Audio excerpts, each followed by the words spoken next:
के उलट है। हालात इस कदर बिगड़ चुके हैं कि hate speech, mob lynching, bulldozer द्वारा घरों को गिराने की घटनाएं आम हो गई हैं, खास तौर पर उत्तर प्रदेश में, जहां ऐसा लगता है जैसे कानून के नाम पर जंगल राज चल रहा हो। हेलो गाइस, अस्सलाम वालेकुम। मैं मोहम्मद आदिल लेकर आया हूं फिर से इकरा हसन की वायरल वीडियो, जो कि संसद से है। इकरा हसन ने जबरदस्त भाषण दिया है। हम चाहते हैं ये वीडियो आप लोग भी देखें। बिल्डोजर को लेकर के, योगी सरकार को लेकर के बीजेपी को बहुत ही कायदे से घेरा है।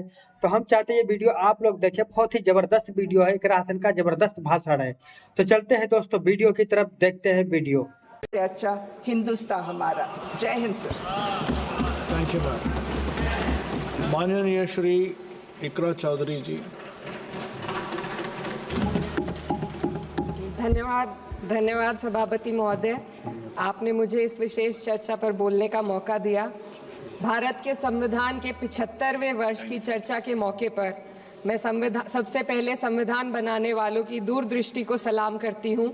एक युवा सांसद के तौर पर मैं अपनी उम्मीदों को संविधान के साथ जोड़कर खास तौर पर ये बताना चाहती हूँ कि आज हमारे देश में पिछड़े, दलित, अल्पसंख्यक समुदाय को किस तरह अपने संवैधानिक अधिकारों और आज़ादियों की हिफाजत के लिए हर रोज़ मुश्किलों का सामना करना पड़ रहा है। Doctor B.R. अम्बेडकर के कथन से अपनी बात रखना चाहती हूँ। उन्होंने कहा था, मुझे अपने भारतवर्ष पर फक्र है कि जिसके पास ऐसा संविधान है जो लोकतंत्र, समाजवाद और सेक्युलरिज्म को संजोता है। लेकिन आज ऐसा लगता है जैसे संविधान की किताब तो है, पर इसे चलाने वालों का ईमान गुम हो गया है। आज हिंदुस्तान में हर वर्ग को किसी न किसी चुनौती का सामना करना पड़ रहा है, मगर अल्पसंख्यक, खास तौर पर मुसलमानों पर जो कहर टूटा है वो किसी से छुपा नहीं है। ये लोग सिर्फ अपने मजहबी पहचान की वजह से निशाने पर हैं। संविधान का अनुच्छेद 15 कहता है कि किसी भी नागरिक के साथ धर्म, जाति या किसी और वजह से भेदभाव नहीं होना चाहिए, लेकिन हकीकत इसके उलट है। हालात इस कदर बिगड़ चुके हैं कि hate speech, mob lynching, bulldozer द्वारा घरों को गिराने की घटनाएं आम हो गई हैं, खास तौर पर उत्तर प्रदेश में, जहां ऐसा लगता है जैसे कानून के नाम पर जंगल राज चल रहा हो।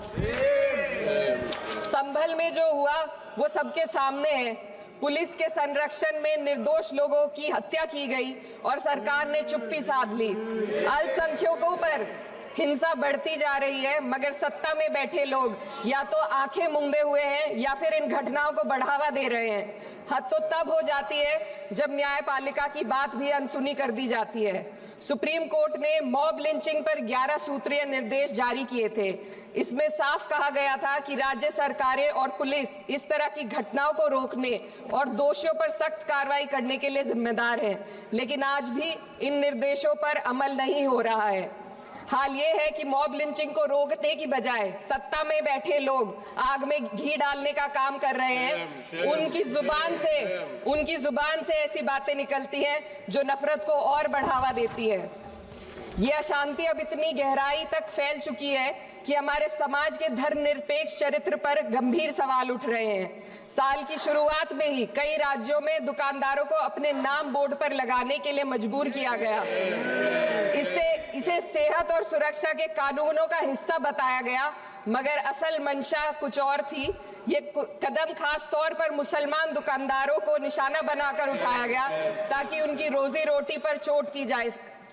पिछले हफ्ते मुरादाबाद में एक मुस्लिम डॉक्टर को हिंदू बहुल्य मोहल्ले में घर खरीदने पर विरोध झेलना पड़ा। वजह बताई गई कि इससे मोहल्ले की सामाजिक शांति बिगड़ जाएगी। अब आप ही बताइए, क्या ये वजह सही है, जायज है? असल में ये छोटी बड़ी घटना इस बात का सबूत है कि सांप्रदायिकता को बढ़ावा देने वाले बयान और नीतियां हमारे समाज को अंदर से खोखला कर रही है। उत्तर प्रदेश में यति नरसिंहन ने बेहद घटिया बयान दिया, लेकिन सरकार इन बयानों पर कोई कार्रवाई नहीं कर रही। हेट स्पीच न केवल जनमानस के विचारों को प्रदूषित करती है, बल्कि इससे अब संवैधानिक पदों पर बैठे लोगों को भी प्रभावित कर दिया है। अभी हाल ही में माननीय उच्च न्यायालय इलाहाबाद के माननीय न्यायाधीश ने ऐसे बयान दिए जिसका संज्ञान खुद सुप्रीम कोर्ट को लेना पड़ा। संविधान के अनुच्छेद 29 और 30 ने अल्पसंख्यकों को उनके मजहबी और सांस्कृतिक हक दिए हैं ताकि वो अपनी पहचान को बचा सके और अपने संस्थान चला सके, लेकिन आज उन्हीं हकों पर हर तरफ से चोट की जा रही है। वक्फ जैसे बिल लाकर उनके धार्मिक अधिकारों को छीनने की कोशिश की जा रही है। आज अल्पसंख्यक समुदाय को संविधान द्वारा दिए गए अपने बुनियादी अधिकार पाने के लिए लंबी लड़ाई लड़नी पड़ रही है। ऐसे कई मामले अदालत ने न्याय देकर संविधान की रक्षा की है, लेकिन अदालती प्रक्रिया में जो समय लगता है उसकी वजह से देश के सामाजिक ताने बाने को भारी नुकसान उठाना पड़ता है। मिसाल के तौर पर इलाहाबाद हाई कोर्ट ने 2004 के मदरसा एक्ट को रद्द कर दिया था, जिससे मदरसों के संचालन पर सवाल उठे।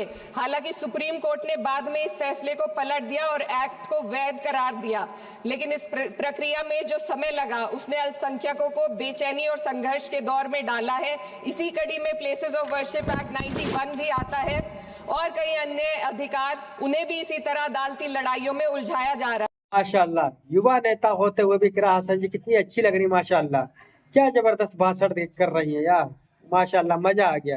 क्या सवाल उठाती हैं, देखते रहिए दोस्तों, देखते रहिए। ये स्थिति न केवल अल्पसंख्यकों के अधिकारों की राह में रुकावट है, बल्कि justice delayed is justice denied जैसी कहावत को सिद्ध करती है। मैं इस सदन से दुनिया भर के अल्पसंख्यकों की आवाज उठाना चाहती हूँ, खास तौर पर हमारे पड़ोसी देश बांग्लादेश में अल्पसंख्यकों के साथ जो हो रहा है वे दिल को गहरे तक चोट पहुंचाने वाला है। उनकी जान माल की हत्या की जा रही है। बांग्लादेश हो या हिंदुस्तान हो या कोई और देश, अल्पसंख्यकों की सुरक्षा, इज्जत और अधिकारों की हिफाजत हर सरकार की सबसे पहली जिम्मेदारी होनी चाहिए। मैं इस सदन से अपने देश के अल्पसंख्यकों के साथ बांग्लादेश के पीड़ित अल्पसंख्यकों की आवाज को एक साथ उठाना चाहती हूँ। ये वक्त की पुकार है कि हम सब मिलकर ये सुनिश्चित करें कि किसी भी इंसान को उसकी पहचान या मजहब के कारण डर कर जीने पर मजबूर ना होना पड़े। जहाँ हक छीने जाते हैं वहाँ अमन खो जाता है। ये बात हर सरकार को समझनी चाहिए। अगर हम सच में अपने संविधान का सम्मान करना चाहते हैं तो हमें नफरत और भेदभाव को खत्म करना होगा। हमें ये दिखाना होगा कि ये मुल्क हर वर्ग, हर जाति, हर धर्म और हर समुदाय का है, और जब तक ऐसा नहीं होगा तब तक संविधान की आत्मा सिसकती रहेगी। सर, अपनी बात को खत्म करते हुए मैं एक शेर अर्ज करना चाहती हूँ। ये दाग दाग उजाला, ये शब गजीदा शहर, वो इंतजार था जिसका ये वो शहर तो नहीं।